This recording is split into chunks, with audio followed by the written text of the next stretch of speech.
It's 2 a.m. with Nathan. Well, it's not 2 a.m. and it's not with Nathan. It's with Bev. Anyway, I'm out of my comfort zone right now because I'd rather maybe sing a song to you than speak. But anyway, here goes.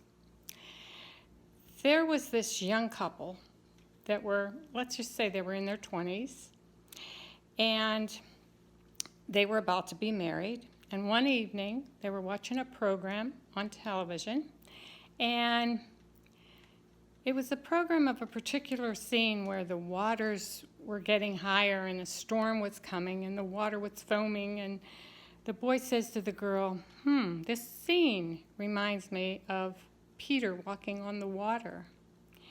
And the girl with the blank stare just looked at him and said, Peter who?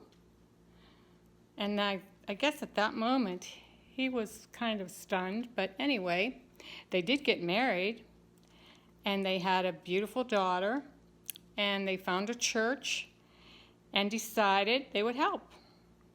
Wednesday evenings, they would help this church. And so while the storyteller would tell a story, the girl would sit on those little chairs with the children and making sure they were behaving.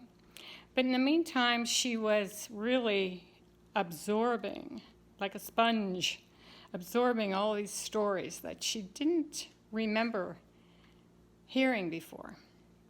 Stories like Jacob and Esau.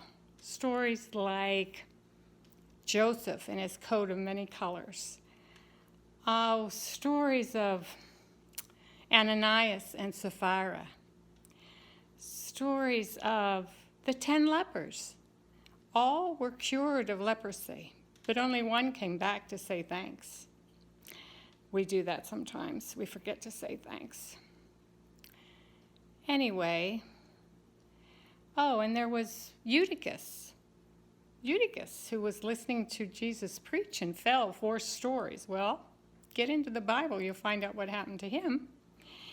And what about the 7 apostles? We hear about the 12 disciples, but there were also 7 apostles that helped with the widows. So all kinds of stories are in this book, this Bible. I just think about, the rhyme, 1, 2, buckle my shoe. 3, 4, shut the door. 11, 12, dig and delve.